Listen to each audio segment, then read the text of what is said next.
Добро пожаловать на подкаст «Сордат». В этом проекте мы говорим про наших выпускников, их студенческое время и работу. Сегодняшним нашим гостем является Дмитрий Руфов. Привет, Дима. Здравствуй.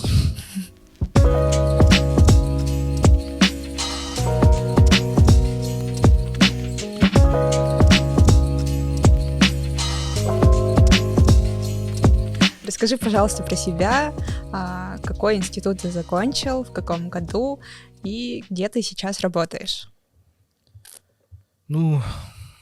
Окончил я исторический факультет и бакалавриат, и магистратуру в нашем СФУ. Бакалавриат я окончил в 2020 году, а магистратуру в этом году закончил. И в январе 2021 года поступил на работу в музей истории города Якутска. Этот музей самый молодой. С созданием именно ему только будет год. А по документам ему где-то уже 5 лет. Его не основал, а выпустил распоряжение о его создании. Тогда еще был мэром Айсен Сергеевич Николаев в 2017 году. И первым директором была Екатерина Алексеевна Строгова.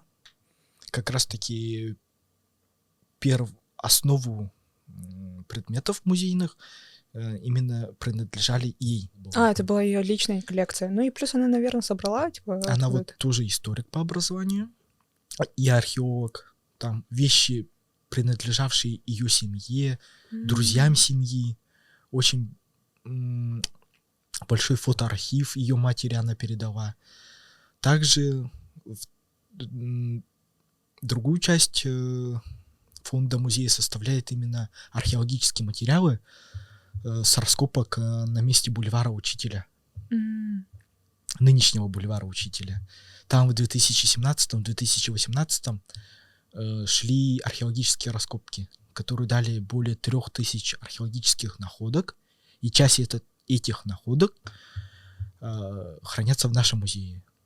И как музей открылся в 2021 году, в День города он открылся в сентябре, и с тех пор горожане, можно сказать, бесперебойно приносят в дар вещи. Давай вернемся в студенческие годы. Расскажи, пожалуйста, как ты поступал, как проходила твоя абитура? Поступал я... Стоит начать с самого начала, именно с 11 класса. Я, по идее, готовился быть медиком. Я окончил биохимический класс в моей школе. И сперва у меня предметы ЕГЭ я выбрал как химию, биологию. Но еще добавочно я выбрал, подстраховку сдавать именно ЕГЭ по иностранному языку, история и обществознание. И, по правилам можно сдавать все предметы ЕГЭ же. Да. Но меня попросили отсеять некоторые предметы, потому что, чтобы не было накладки по датам именно сдачи экзаменов. Я бегал долго от этого. Я только в феврале отказался от химии и биологии и оставил иностранной историю обществознания. Документы я подавал и на юридический факультет, и на исторический. Но все-таки выбор закончился именно на историческом, так как историей тоже я интересовался даже в школе. И поступил на исторический факультет в 2016 году. Учился 4 года, но это было 4 интересных года. То есть каждый год у нас добавлялись новые предметы. Первоначально у нас подготовка была как этнология, антропология. И у нас были специализированные предметы. Я знаю, что студенты, историки, они ходят на всякие раскопки. Да. Расскажи, пожалуйста. Обязательно это вот на первом курсе археологическая раскопка. Мои одногруппники, они ездили в село Балактах на раскопки, а я с несколькими другими одногруппниками и студентами исторического факультета мы поехали на раскопки в Бурятию. Копали мы хунское поселение. То есть это ориентировочная дата была, это 1 век нашей эры. Поселение их копали. Довольно-таки крупный раскоп был у нас там. Что нашли интересного? Много керамических сосудов. И они отличаются от здешних именно по сохранности. Здесь, когда в Якутии проходят раскопки и находят керамические сосуды, то они очень дробленые. Из-за вечной мерзлоты, так как почва ходит, и она выступает как миксер для некоторых предметов. А вот в Бурятии, вот там я никогда не видел целый именно такой сосуд керамический. Он как его там оставили, положили, так его и занесло вот почвой. Он целый и был. Либо там крупные такие осколки были керамики. Ну и много предметов таких именно, ну, не предметы, а как жизнедеятельности именно человека в том месте. Там были кости животных, небольшие кусочки слюды были найдены. Дима, расскажи, пожалуйста, про самые яркие события твоего студенчества. Самые яркие, ну, это то, что я был участником фестиваля наук, и здесь то, что проходит и у нас в СФУ, и также один раз именно наш факультет совместно с ИЭКН мы ездили на фестиваль наук в Москву. Также еще что могу сказать? То есть в студенчестве ты занимался наукой? Да, наукой. А ты состоял в СНО или в какой-то организации? Я состоял в научном кружке нашего факультета. Называется он «Культурная антропология». Писал статьи я о якутском инструменте хомус. Ну и в бакалавриате тема моего диплома вот именно тоже посвящен якутскому хомусу. То есть изучал данный инструмент. Ну и это мое хобби, можно так сказать, потому что я коллекционирую музыкальные инструменты национальные. Вот у меня хомусов, варганов 23 штуки. И там не только якутские, но и других народов. Это, к примеру, как из Камбоджи, Китая, Японии, Вьетнама, Монголии, Алтай, Тыва, Индия и Германия. Круто. Также во время учебы я ездил в Корею по обмену. Учил я там корейский язык. Ну, также еще были предметы по выбору. Я выбрал именно историю и культуру Кореи, английский язык. И учился там полгода. Так как у нас на историческом факультете второй обязательный язык это был восточный. Я выбрал корейский.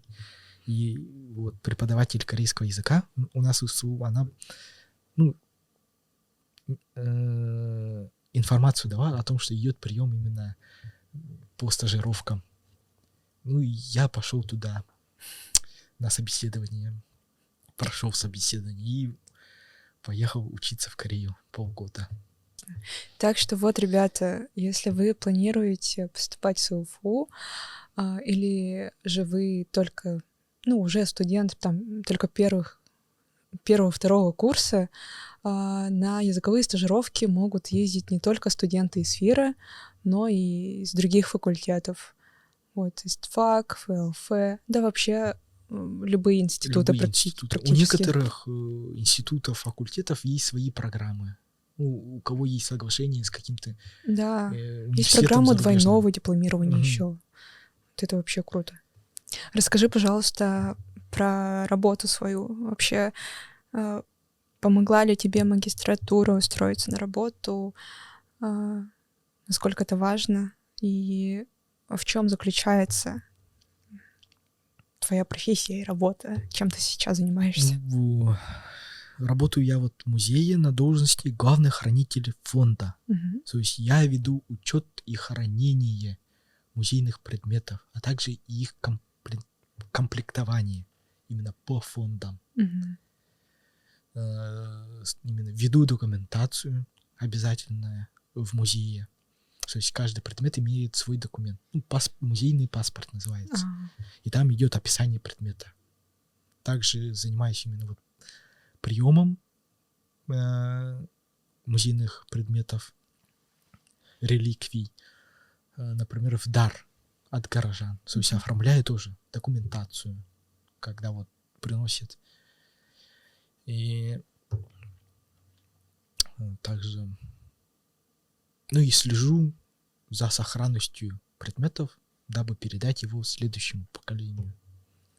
Я знаю, что твоя программа как-то была связана с антропологией и с новыми технологиями в музеях, да?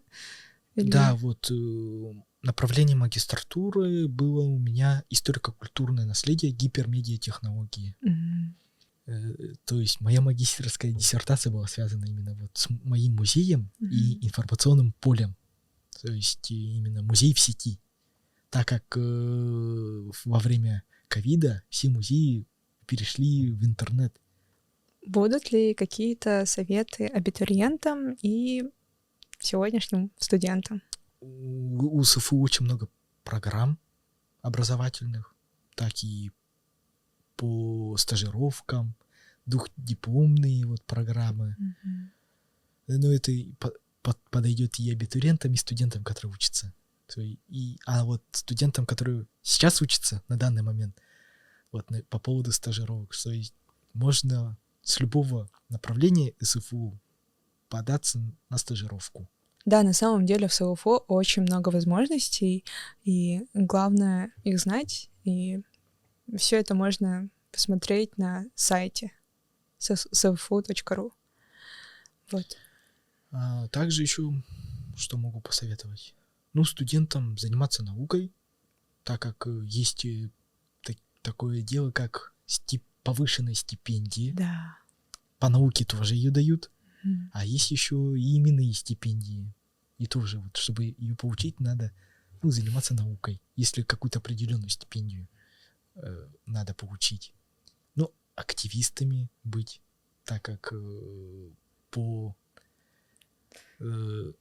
профсоюзной линии тоже есть какие-то льготы, не льготы, а повышенные стипендии тоже по общественной деятельности. Общественная деятельность, наука и спорт. Так что можно... И по учебке. И хорошо учиться, конечно же. Закрывать все свои долги вовремя. И учиться хорошо. Спасибо, Дима, большое за наш разговор. Было очень интересно и познавательно, мне кажется, получилось. Мне тоже было очень приятно пообщаться и поделиться, можно сказать, опытом своим. Да. Все, спасибо большое. Всем пока-пока.